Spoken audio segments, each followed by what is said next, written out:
Yeah, no, I said it's been a good week because it gives us a chance to obviously everybody's at different stages in terms of like Drew we're getting up to speed with. Then guys for Jack, it gives us a chance to sort of manage his high minutes and give him a bit of rest. And naturally, you've seen Wardenberg, he's finally been able to be a little bit mobile and come attend practice, which is always good to get his face around the group. So no, it's a good week. It's a good week just to allow us to reset and get back to winning ways. On Sam, obviously clearly amongst the group again, and hopefully doing some stuff on court. Excited with how his progress and as far as hopefully getting him back on court. Doing nothing on court, so he's still doing nothing on court right now. He's boot and crutches, but where he was 2 weeks ago, which was a hard cast, and to be off feet entirely, he had 2 weeks of like real good video gaming, I'm sure, because he was getting a bit of cabin fever. So just for him to get out and be amongst the group and get involved again is really important, because the last thing you want to do, especially for an injured player, is to feel isolated from the group.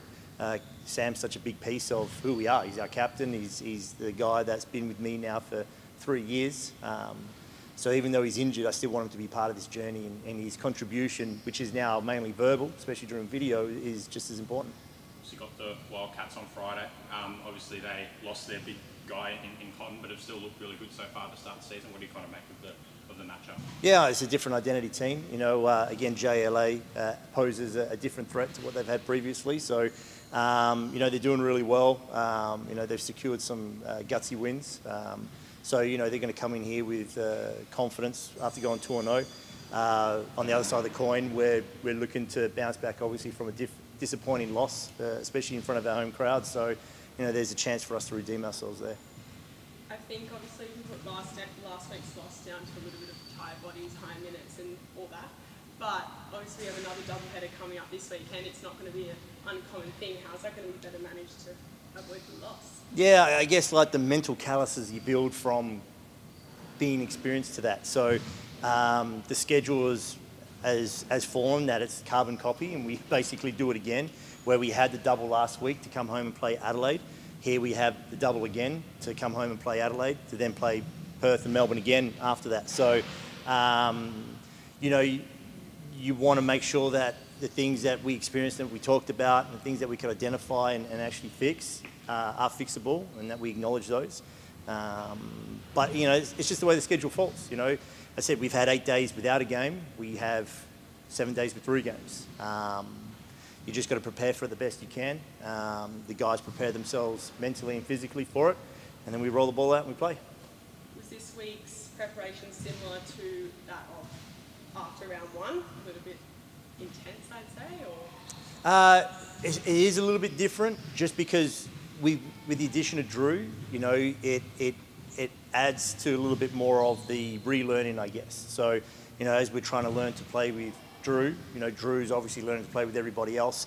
And on top of that, the playbook. So, we've really simplified it to where we feel like the looks we can get with Drew, which is different to what the looks we were trying to get without Drew. So, same but different. And then obviously just with Jack as well, he's going to be a big talking point of any team kind of coming in to play you guys. They shut him down. Obviously you talked about needing different options, but is this something that has been happening this week in training? Yeah, and again, it's probably more on us than it is on Jack. We want to make sure that we get Jack into his preferred spots. Kobe called it the kill box, that top half of the keyway.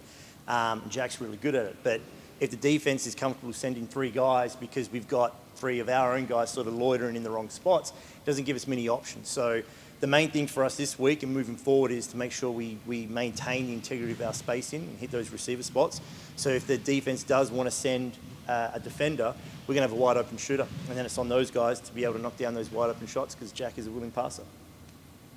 Well, I mean, the best part's been integrating Drew into the group. I mean, for those games, we had 1 day practice before the doubleheader. And so kind of re-going over everything, relearning everything, and like building clarity on our offensive package and our defensive package, and then just getting to know each other and getting to know tendencies on court and off court has been fun, and it's been a needed week. Obviously, hefty loss in the most recent outing. What did you kind of take away from that? Like, what were the learnings for the group, I suppose? For me, it's like when things get tough, like what do we go to? And we're such a new team right now. I mean, none of us have played together essentially. And so like when things are going well, it's easy to flow into our stuff. And then now it's learning like what's our home base defense when things start to fall apart, like what do we lean on, and learning that offensively and defensively has been key. And like we're going to face more challenges, more bumps, but it's about using those to continue to learn and us getting better as a team for when playoffs comes and making sure we're in that top 6. Obviously, got the Wildcats on Friday. What do you make of what they've been able to do so far this season? Obviously, having lost their MVP caliber player in Cotton in the offseason. No, they're doing really well. 2-1. It's a tough league to get any wins, and right now they're positive. JLA is doing JLA things, and they've put a great group around him. It's going to be fun. Doolittle, I love to go to battle against him. He's a great player, always playing poise, and then they got like young guards that are hungry and getting after it. So I'm looking forward to the battle, the test, and us getting better as a group from it. What do you kind of make of those Taipans home games, the Cairns crowd? Yeah, that was fun. I mean, that's what I live and breathe for, is playing in front of a home crowd. The second game, we didn't give them a lot to cheer for. But man, that first game, it was rocking in a close-knit game. I got to get some screams and some flexes in, and the crowd responded, and that's what I'm going to keep bringing. And as long as they keep bringing it too, it's going to be a fun season. I mean, I don't know if you were standing there when I asked Forde that question before, like Mike Wells called you the head of the snake kind of coming in and after the game. Against Adelaide, you know, you're going to be a big talking point. Team's going to double guard you. What's kind of the team's game plan going forward? Well, it's definitely been like a new role for me, essentially just having the ball in my hands at the start of possessions. It's something that throughout my whole career has never happened. I mean, I think I read something the other day, I've almost gotten half the amount of assists as like a season high already in 4 games. And so it's learning to make the right play, learning to be aggressive but know when teams are sending help. And it's like, for me, it's just an awesome learning experience. It's like I feel myself getting better every single game, every single day in training, getting reps on reps on reps. And so I'm loving that process. And now it's like, in that role, how do I translate it to winning?